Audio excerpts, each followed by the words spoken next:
et LCN. C'est un été qui est formidable là, pour les amateurs de baignade, il faut bien dire. Il fait chaud, il fait très chaud et très souvent, mais le problème, c'est que cette chaleur, ce temps sec, ça cause des maux de tête aux agriculteurs. Louis, la météo, là, on va se le dire, ça fait mal aux producteurs. Ça fait mal. En fait, ça faisait mal il y a un mois, on l'avait dit, mais c'est encore pire depuis ce temps-là parce qu'il n'y a pas tellement mouillé davantage dans le dernier mois. Dans la région de Trois-Rivières-Bécancour, on a un manque à gagner en termes de précipitation de 175 mm. Alors, c'est pas rien depuis le mois de mai.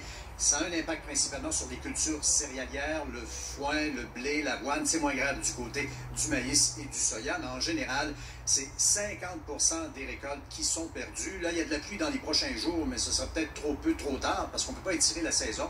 Et les récoltes qui sont perdues, on ne les rattrapera pas, de sorte que les réclamations à l'assurance récolte entrent à pleine porte, 1561 au dernier relevé de la financière agricole pour l'ensemble du Québec. L'UPA, d'ailleurs, incite ses membres, surtout ceux qui ne voulaient pas réclamer leurs pertes, leurs dommages, à le faire quand même, à envoyer un avis pour que les autorités de l'agriculture aient un portrait plus précis des impacts de la sécheresse cet été. Et là, ça finit par être désespérant. On peut entendre un agriculteur de l'Est de Bécancour.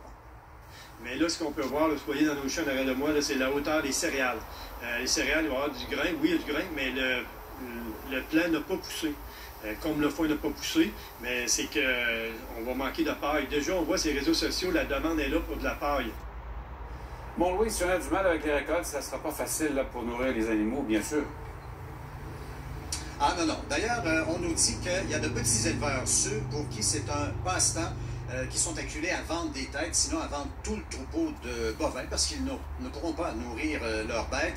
Et ce que d'autres font, vous montrez ça, c'est intéressant, ils se tournent vers ce qu'on appelle des cultures d'urgence, un mélange de semences d'avoine et de pois, mais c'est pas les petits pois qu'on mange avec le poulet le dimanche, là, c'est des pois fourragés, et ça pousse rapidement, ça donne une plante assez fournie, assez généreuse, donc ça peut compenser, sauf que chez cette entreprise de grains et de semences, on est en rupture de stock parce que tous les agriculteurs s'arrachent cette semence. On peut entendre le meunier.